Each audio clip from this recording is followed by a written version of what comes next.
Después de la introducción, comenzamos ya a trabajar los salmos, uno por uno. Comenzamos con el precioso Salmo 1 que sirve de obertura a todo el libro del Salterio. Los dos caminos, titulan algunos este salmo, los dos caminos. El Señor conoce el camino de los justos, en cambio el camino de los malvados acaba mal. ¿Cuál es la oferta que Dios nos ofrece en todos los salmos? La vida es un camino, pero tenemos que saber elegir cuál es. Para eso rezamos, afrontamos la lectura y la oración con los salmos para acertar en el camino. Queremos estar en aquel camino que Dios conoce. Bienvenidos a este rincón de oración con los salmos.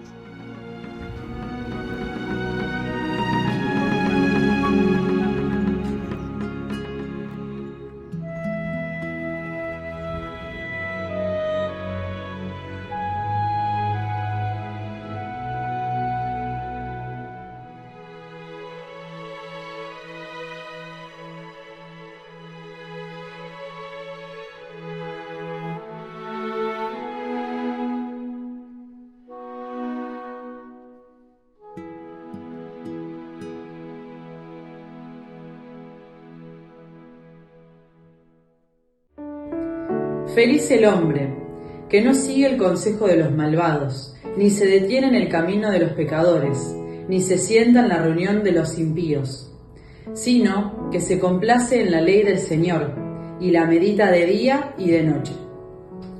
Él es como un árbol plantado al borde de las aguas, que produce fruto a su debido tiempo, y cuyas hojas nunca se marchitan. Todo lo que haga le saldrá bien. No sucede así con los malvados. Ellos son como paja que se lleva el viento. Por eso no triunfarán los malvados en el juicio, ni los pecadores en la asamblea de los justos. Porque el Señor cuida el camino de los justos, pero el camino de los malvados termina mal.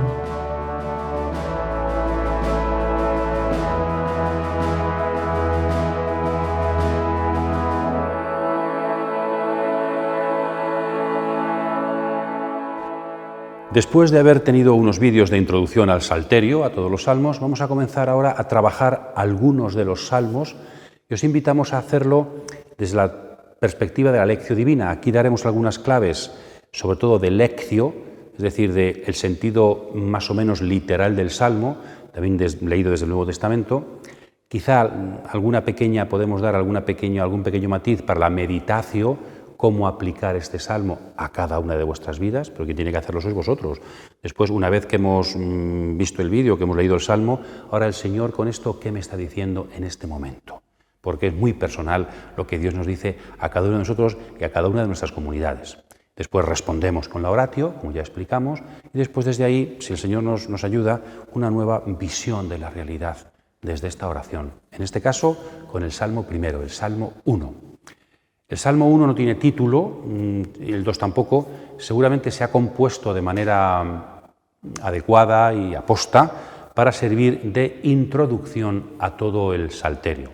Ahora veremos, ¿no? Es una introducción de tipo sapiencial, que está muy bien compuesto. Por ejemplo, la primera palabra y la primera letra, Ashre, la primera palabra Ashre, la primera letra, empieza con Aleph, que es la primera letra del alfabeto hebreo, y la última se pierde. El verbo empieza por la tau, que es la última letra del alfabeto hebreo. Ha querido también hacer el sabio que ha compuesto este salmo, hacer una obra poética para la gente hebrea que podía comprobar esto, ¿verdad? Una introducción al Salterio que tiene que ver, ahora veremos cuando hablemos de la Torá, meditar la Torá, que tiene que ver con las 5 divisiones que el editor final del Salterio hizo. ¿Verdad? Es una colección de 5. El Salmo es una colección de 5 partes, 5 colecciones, seguramente en paralelo a Moisés, los 5 libros de la Torá. También tenemos más tarde 5 discursos de Jesús en Mateo. También tenemos en la tradición litúrgica judía 5 rollos, 5 Megillot, que serán en las 5 fiestas judías. También tenemos en Génesis 1 al 11, sabéis, 5 Toledot, 5 bloques de generaciones. Y en la historia patriarcal, Génesis 12 al 20, también 5 Toledot. Es decir, esto el número 5, tiene mucho que ver con la tradición judía y seguramente aquí es eso, para poner en paralelo, ya lo dijimos en los libros introductorios, los vídeos introductorios, poner en paralelo la Torá de Moisés con la Torá de oración. Entonces, este salmo nos invita a leer el Salterio como una Torá, igual que Deuteronomio nos invitaba, en el capítulo 6, ¿verdad?, a meditar la ley, a leer en voz baja la ley, a recitarla, a repetirla. El Salmo 1 nos invita a repetir en voz baja, a susurrar el Salterio como una ley de oración, la Torá de oración. Es un prólogo sapiencial a todo el libro del Salterio, lo cual también nos da una perspectiva nueva. Decimos que muchos salmos son escritos y han surgido en el ámbito litúrgico y se siguen usando en el ámbito litúrgico y los seguimos usando y se debe hacer así, pero aquí os invitamos también a utilizar el Salterio no solamente en el ámbito litúrgico, sino en el ámbito de la oración personal, de la lectura personal, que el Salterio acompañe vuestra vida de personas justas que intentan cumplir la voluntad de Dios. Como libro, es decir, utilizar un libro en la lectura personal para que me ayude a encontrarme con Dios, aunque luego también lo use en la liturgia de la Iglesia y lo use en otras muchas circunstancias. Y el comienzo, yo creo que está muy bien puesto, no solamente del Salmo, sino de todo el Salterio, es bienaventurado el hombre que... Vida con una bienaventuranza, acordaos de Mateo 5, ¿verdad? Las bienaventuranzas. También Jesús empezó así, con bienaventurados. Es decir, el Salterio es una propuesta de felicidad. Dicen los expertos, han contado hasta 26 bienaventuranzas, macarismos. En los salmos aquí nos hemos puesto algún ejemplo de las bienaventuranzas que prometen los salmos. Quizá el más interesante es el 119, porque es también muy sapiencial y hace referencia, quizá algunos piensan del mismo autor, referencia al Salmo 1, ¿verdad? Entonces, ¿qué nos ofrece el Salterio? No es tanto y solamente un camino moral, un camino solo de oración teórica, es un camino de felicidad. La Biblia en general y el Salterio en particular y la oración como escuela de felicidad. Es decir, meditando el Salterio, rezando el Salterio, seréis felices en la vida. Propuesta preciosa, igual que Jesucristo dice, ¿no? Seréis bienaventurados cuando comprendáis el mundo desde las claves de Dios, que no son nuestras claves. Mateo 5. Y luego, como es muy sapiencial, pues aparece la contraposición ya desde el principio entre el justo o los justos, en singular al principio y en plural al final, los justos y los malvados, ¿no? Por eso se unen aquí la perspectiva sapiencial, la perspectiva ética, buenos, malos, y la perspectiva orante. La oración tiene que ver con la inteligencia, con acertar en la vida, con lo sapiencial. Y la oración tiene que ver con la bondad. Tiene que ver una persona que reza y no se convierte en la vida. Entonces, también los salmos, como los libros sapienciales, acordados que hablábamos de ellos, tienen esa triple dimensión de la vida que no se pueden separar. Personas humanamente con cabeza, personas moralmente con justicia y personas religiosamente con piedad, con amor a Dios. Esto es lo que nos propone el Salmo 1. Vamos ahora a recorrerlo.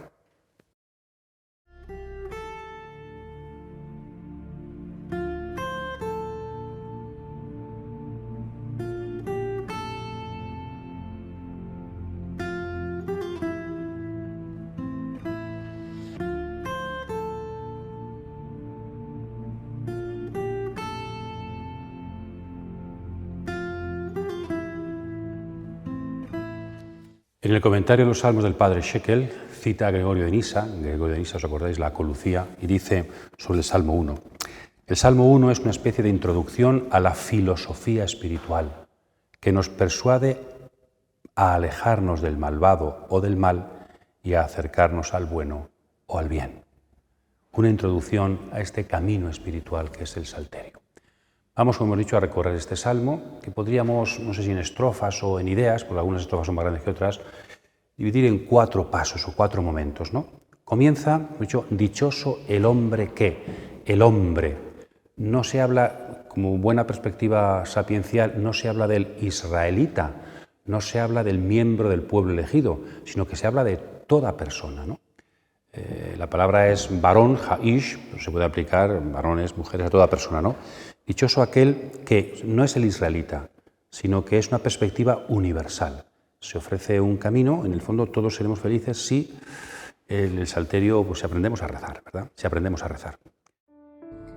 Feliz el hombre, que no sigue el consejo de los malvados, ni se detiene en el camino de los pecadores, ni se sienta en la reunión de los impíos, sino que se complace en la ley del Señor y la medita de día y de noche.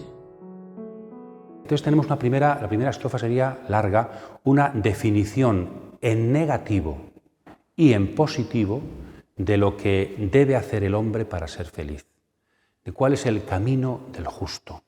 Fijaos que empieza en negativo. También nos cuesta, acordaos también de los mandamientos, ¿no? Prohibido, prohibido, no matarás, no. Y a veces ser libre significa decir no a las cosas. Acertar con la vida no es solamente ver el camino bueno, sino en la vida se nos presentan muchos caminos. Entonces, ante esa presentación, saber decir no.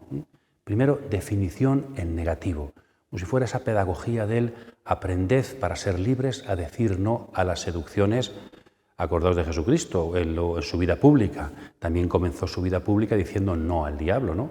Aceptó el bautismo de Dios y dijo no al diablo. Entonces tenemos que aprender a decir no, esto es muy actual yo creo, a ciertas cosas que se nos presentan. Y son 3 verbos, ¿no?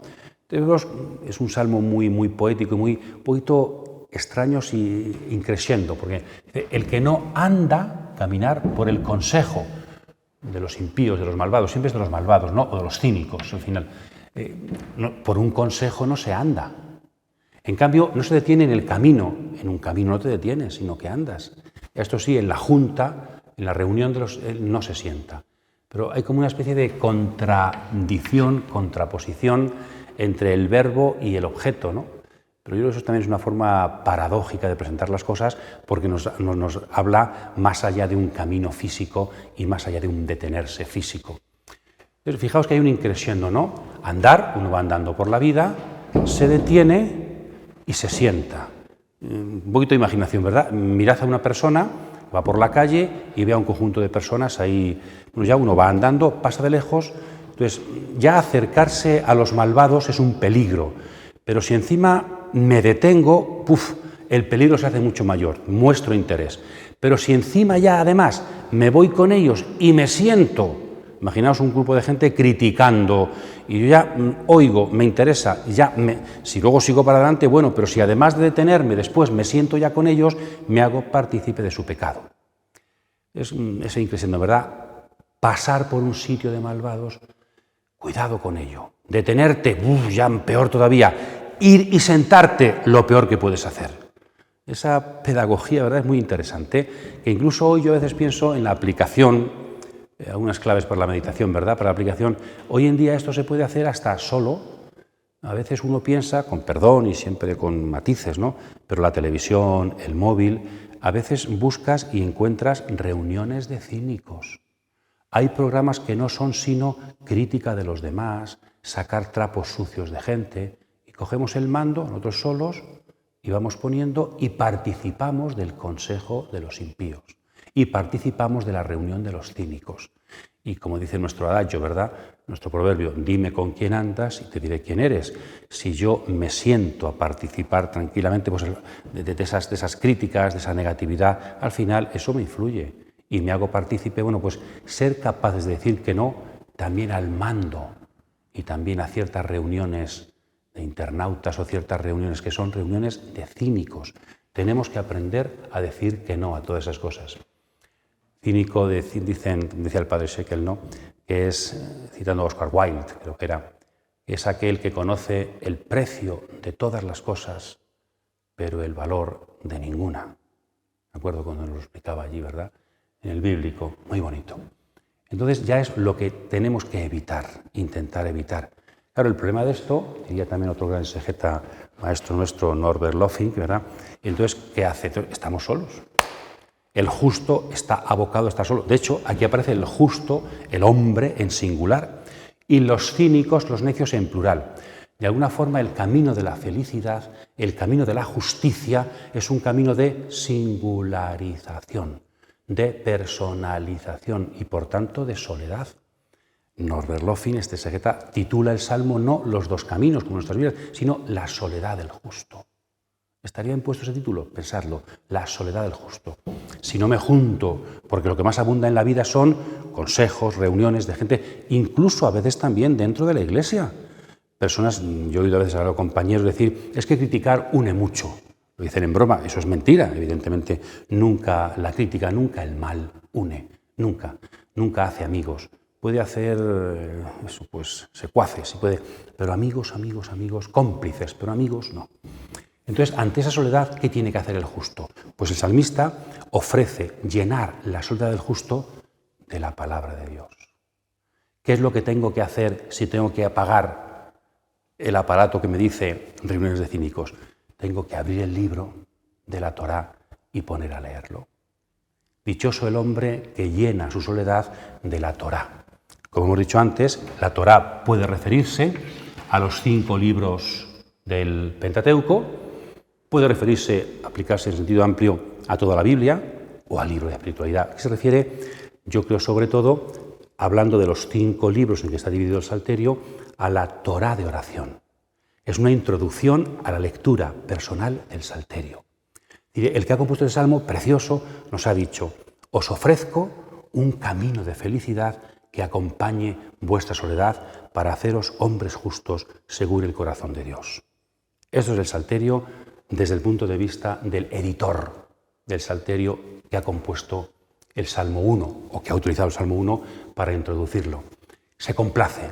La ley no es, para el judío, Salmo 1, no es una carga, sino que es un yugo llevadero, como diría Jesús, ¿verdad? O también Santiago. Seremos felices al practicarla si nos concentramos en la verdadera ley. Entonces, ¿es la ley una carga para nosotros o nos complacemos en la ley? Aquí no se habla tanto de cumplir la ley, sino de susurrar, meditar la ley, pero será por supuesto que luego será para cumplirla. Es un primer momento, ¿verdad?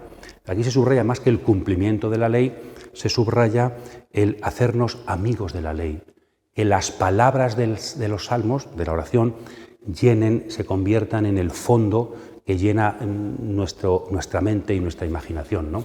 Este verbo, hagá, susurrar, como cuando en Deuteronomio se dice hablar de ello a tus hijos y hablar de ello cuando sales de casa, no es tanto ponerse a hablar de ello, sino que de forma pública a veces, sino meditarlo. Y hay 2 verbos ahí, el kará sería el decirlo públicamente, hay veces que hay que proclamar las alabanzas de Dios y otras veces que hay que decirlo hagá en voz baja. Es lo más cercano a nuestro significado de meditar. Meditar no solamente es pensar, sino que también repetir una cosa en voz baja es decírsela al corazón. Es decir, yo leyéndome la ley, leyendo el texto de los salmos, estoy diciéndoselo en bajo para que mi corazón lo oiga. Cuando lo digo en voz alta, pues es porque estoy contento y quiero alabar a Dios, o quiero que la gente se entere. Eso también hay que hacerlo, pero aquí lo que se nos pide es medítalo, es decir, repásalo diciéndotelo despacio. Esa distancia entre los labios y el corazón no solamente es una distancia por dentro, sino por fuera. Que tus labios, a través de tus oídos que escuchan, lleguen al corazón en esa voz baja, que es la que llega a lo interior, ¿no? Entonces, esta es la propuesta. Déjate de estar con grandes voces criticando públicamente y concéntrate en la lectura orante del Salterio. Preciosa propuesta del Salmo 1 que nos da una clave para rezar el Salterio, que es lo que aquí os proponemos. Él es como un árbol plantado al borde de las aguas, que produce fruto a su debido tiempo, y cuyas hojas nunca se marchitan. Todo lo que haga le saldrá bien. No sucede así con los malvados. Ellos son como paja que se lleva el viento. Pasamos a la segunda estrofa, que sería las consecuencias. El hombre que hace esto será feliz y se parecerá. Aquí tenemos una doble imagen, cuando hablábamos de las imágenes, la poesía, ¿verdad? Preciosa. Intentad imaginar, ¿no? Hay una doble imagen que está contrapuesta. El árbol, el justo es como un árbol. En cambio, los necios son como paja. ¿Cuáles son las características del árbol? El árbol está plantado, el árbol es bello y está plantado, firme, seguro, no va y viene. No es una veleta que decimos, ¿verdad?, siempre cambiando de opinión, siempre. En cambio, la paja se la lleva el viento. No tiene consistencia. La consistencia del justo. Acordaos de Mateo 7, también muy sapiencial, ¿verdad? El hombre que escucha y cumple, y si la palabra de Dios se parece a una casa con cimientos. El que no, a una casa sobre arena que vienen los vientos y la derriban. Entonces, la seguridad, la consistencia, la fidelidad. ¿Tendrá esto que ver con nuestra sociedad de opciones efímeras? De tomas de decisión que no duran, si no dedicamos tiempo a leer, a rezar, no seremos personas superficiales, incluso en la pastoral de la Iglesia, que hacen proyectos efímeros y que son como paja que se lleva el viento. Este curso, esto proponemos, el curso que viene, esto otro. Vamos divirtiendo al personal, pero no acabamos de formar nada, de plantar nada. No somos árboles cimentados con seguridad. Que junto a la acequia se subraya no solamente la firmeza, sino la vida, ¿verdad? En una aplicación cristiana y espiritual podemos decir que la acequia es el Espíritu Santo. En este caso ¿qué es la acequia? El árbol es el justo plantado junto a la acequia, la ley. Como estoy leyendo la ley día y noche, es importante, no lo he dicho, día y noche, ¿verdad? Continuamente, no es rezo muchísimo un día al mes, voy a misa, a una misa sentida una vez, no, el hábito, la continuidad. Pues cuando hay continuidad, igual que regar una planta, ¿verdad? Cuando estoy al borde de la acequia, cuando me alimento de la palabra de Dios, de los salmos, cuando estoy en situación de oración continua, puedo ser árbol seguro, que además da fruto. Mateo 7 también, por sus frutos los conoceréis. No solamente hay seguridad, no solamente hay estabilidad, sino que hay fruto y hay belleza. El follaje, las hojas, ¿verdad? Preciosas. Frente a esta imagen, también muy presente en otros textos de la Biblia, Jeremías 17, el que confía en el hombre, el que confía en Dios, quien confía en el hombre, nada, será paja. Quien confía en Dios es como un árbol. Y también el Salmo 92, ¿verdad? Que compara al justo con una palmera, el árbol y la seguridad. En cambio, el necio es paja. ¿Qué implica la paja, como hemos dicho antes? Algo volátil, algo que se mueve, depende del viento que venga, ¿verdad? Con mucha gente, pues hoy pienso esto, mañana pienso otra cosa, mañana incluso pues hasta en religión, en política, en lo que haga falta, la paja. Y también algo seco, que no tiene fruto. También en el Nuevo Testamento y en el Antiguo aparece muy en relación con la escatología, ¿verdad? Se quema. La paja es aquello que se quema y no tiene futuro, es para ser destruido. El viento, aquí el agua y el viento, ¿no? La sequedad y la fecundidad. Se lo lleva todo el viento. Bien, pues dos imágenes preciosas y al final se dice no ya una imagen sino su aplicación. Todo va bien. En el fondo el justo, esto es una imagen simbólica, esto es una realidad. Todo al final tiene fruto, le sale bien, que es lo que significan estas imágenes. Segunda estrofa, segunda parte, la contraposición entre el justo y los necios. La seguridad, la fecundidad y la belleza de la vida del justo que es capaz de estar junto a la acequia de la ley. Por eso no triunfarán los malvados en el juicio, ni los pecadores en la asamblea de los justos. Luego, consecuencias para el futuro. En la asamblea de los justos, en el juicio, es otra imagen, ¿verdad? La imagen de un juicio que nos hace comprender cómo será el fin de los tiempos, en el juicio. ¿Cómo estarán los justos? De pie. ¿Cómo estará el hombre que hace esto, el justo? De pie. ¿Cómo estarán los malvados que aquí estaban reunidos, tan contentos? No podrán mantenerse de pie, sino que serán avergonzados. Todo comienza con la asamblea de los malvados y al final se ve en perspectiva la asamblea de los justos. Aquí ya justo aparece en plural. Esta soledad va camino de ser asamblea festiva, asamblea en un juicio en la que no tienes vergüenza. Puedes estar de pie, seguro de lo que has hecho en tu vida. En cambio, como en el capítulo 2 que explicábamos de sabiduría y capítulo 5, los malvados en este mundo son muy valientes, dicen, pero en el capítulo 5, en el juicio final, se arrepienten de todo lo que dijeron e hicieron. Pues aquí también al final quedarán avergonzados los que ahora se dedican a criticar, a reunirse para acabar con todo y vivir una vida sin fundamento. Entonces, en el futuro, ¿no? Tiene consecuencias no solamente en el presente, sino consecuencias, esa vida del justo, que llegan hasta el futuro. Porque el Señor cuida el camino de los justos, pero el camino de los malvados termina mal. Y después tenemos un versículo conclusivo, que resume todo. Ya desde el principio está el tema del camino, un tema muy sapiencial. Todo es la vida, hay que elegir Deuteronomio, ¿verdad?, entre dos caminos. Está el camino de los justos y el camino de los malvados. El camino de los justos, Yahvé lo conoce. Yahvé lo conoce. Con todo lo que implica, no se dice más, es muy sencillo, ¿verdad? Es casi minimalista, como el arte ese tan bonito. Yahvé conoce el camino del justo, lo premia, lo acompaña, es decir, la presencia de Dios en los caminos. Claro, como está con la ley de Dios, Dios está con él. Es una soledad acompañada no ya de la Torá, es soledad acompañada por el mismo Dios. Y en cambio el camino de los impíos, muy bonito está este paralelismo asimétrico. No dice Yahvé lo desconoce o Yahvé lo castiga. No, Yahvé ni siquiera está ausente. Yahvé conoce el camino de los justos.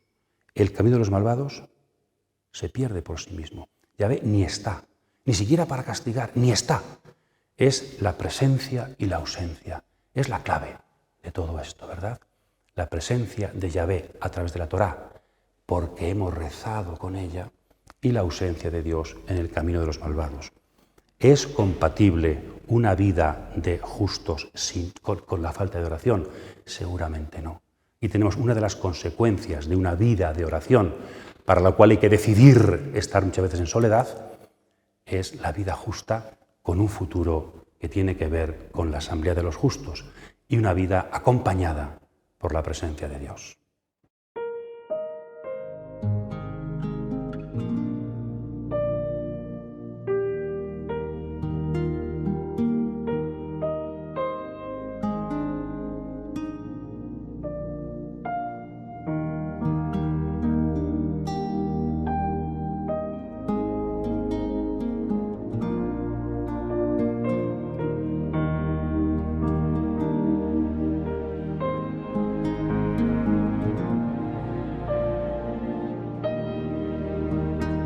Algunas claves para leer ese texto del Nuevo Testamento.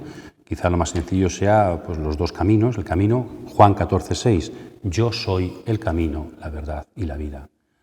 De alguna forma, donde pone Torá, el cristiano Moisés pondría el Pentateuco, el Salmo pondría el Salterio y el cristiano pone a Jesús. Aquel que día y noche medita a Jesús. Está acompañado por Jesús, que es el camino.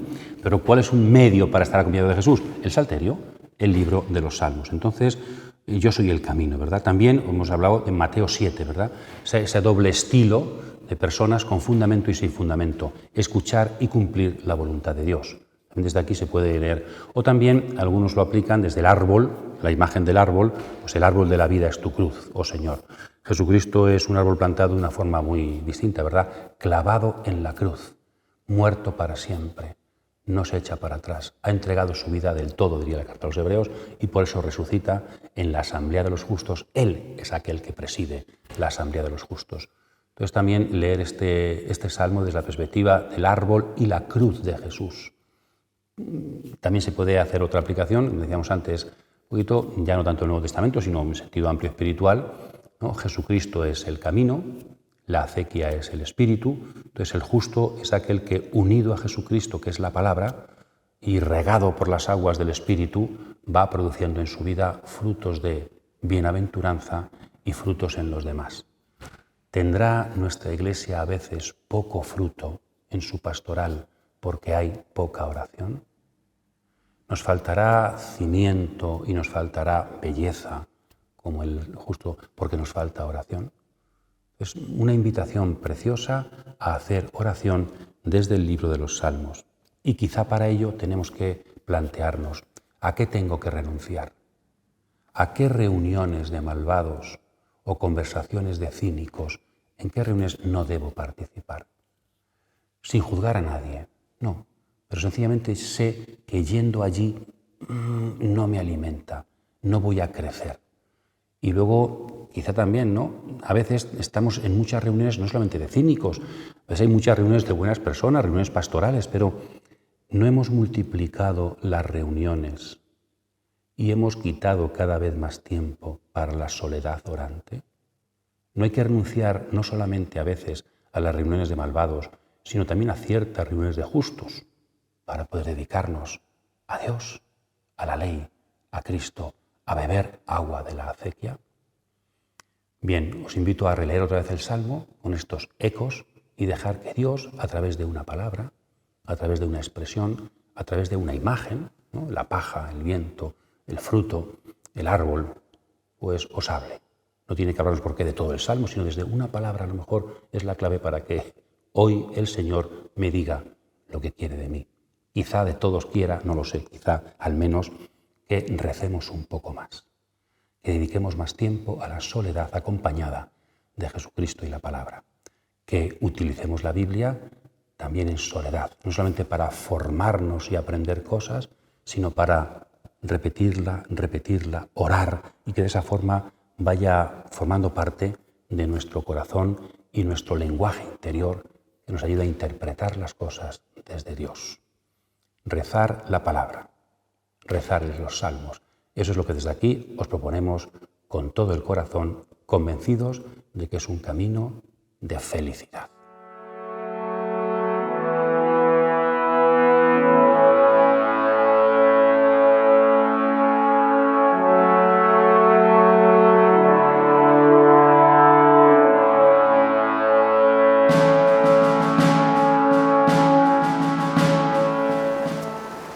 Un árbol plantado al borde de la acequia, que es hermoso y da fruto en su sazón, a su tiempo.